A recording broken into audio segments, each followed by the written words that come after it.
पेड़ की एक रोशन सुबह थी और अली जल्दी में अपने बस्ते को पकड़े घर से निकला। आज उसका अहम इम्तिहान था और वो देर से पहुंचने का सोच भी नहीं सकता था।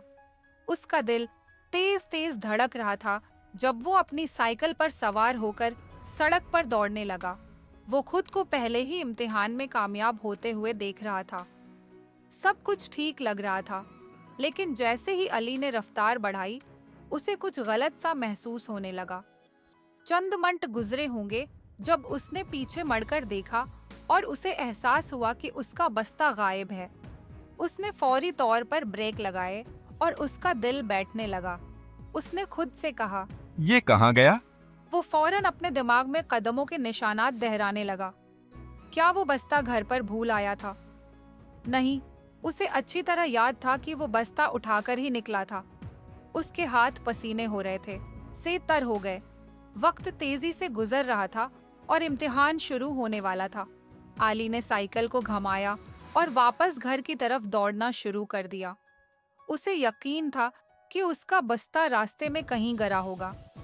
उसने अपने रास्ते का हर इंच गौर से देखा, लेकिन बस्ता कहीं नहीं था। उसकी सांसें तेज हो रही थीं और दिल में एक अजीब सी बेचैनी छा गई थी।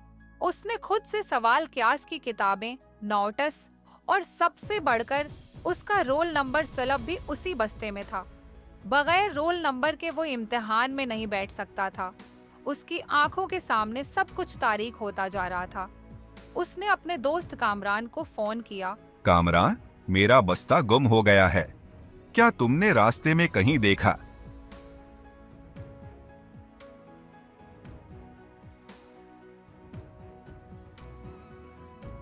नहीं अली का अली, दिल तेजी मैं से तो अभी धड़कने स्कूल लगा। पहुंचा हूँ। उसने सोचा, कामरान ने जवाब दिया, क्या मैं इम्तिहान तुम से जल्दी महरूम हो करो जाऊंगा? वरना देर हो वो जाएगी। सोचों में डूबा हुआ तेजी से अपने घर के करीब पहुंचा, लेकिन जैसे ही उसने दरवाजे पर कदम रखा, उसे याद आया कि उसने रास्ते में एक दुकान के बाहर रखकर कुछ खरीदा था। क्या उसका बस्ता वहीं रह गया था? उसका दिल थोड़ा पर सुकून हुआ। शायद यही वजह हो। क्या आपने मेरा बस्ता देखा? मैं यहाँ कुछ देर पहले आया था। नहीं बेटा, यहाँ कोई बस्ता नहीं है। अली का दिल फिर से डूब गया। वो सोचने लगा कि आखिर उसका बस्ता कहाँ जा सकता है। उसने अपने दिमाग में हर लम्हे को दोबारा दोहराना शुरू किया।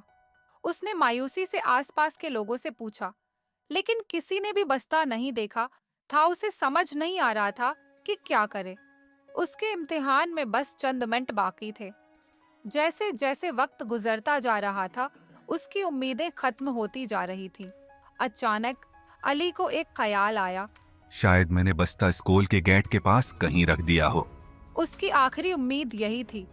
अली फौरन स्कूल की तरफ भागा, साइकिल पर पेडल मारते हुए, और दिल ही दिल में दुआ कर रहा था कि उसका बस्ता मिल जाए। जैसे ही वो स्कूल के गेट पर पहुंचा, उसने दौर से देखा कि एक सिक्योरिटी गार्ड हाथ में कुछ पकड़े खड़ा है। करीब जाकर उसने देखा, वो उसका बस्ता था। अली की खुशी का कोई ठिकाना न रहा। ये मेरा बस्ता है, उसने जोर से कहा। सिक्योरिटी गार्ड ने मुस्कुराते हुए बस्ता वापस किया। तुम उसे गेट के बाहर भूल गए थे। मैंने सोचा कि ये किसी का हो सकता है, उसलिए यहाँ रख दिया। अली ने बस्ता लिया और फौरन क्लास की तरफ दौड़ गया। वक्त बिल्कुल खत्म होने वाला था, लेकिन उसने आखिरकार अपनी चीजें पाली थीं। इम्तिहान शुरू हुआ और अली ने सुकून से इम्तिहान दिया। उस वाकये के बाद अली ने एक बात सीखी, जल्दी में कभी भी चीजों का ध्यान छोड़ना नहीं चाहिए।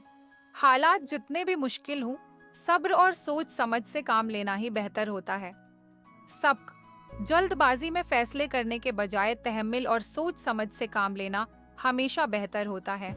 ये कहानी न सिर्फ दिलचस्प मोड़ से भरपूर है, बल्कि हमें ये सबक भी देती है कि हमें मुश्किलात के वक्त सब्र का मुजाहिरा करना चाहिए।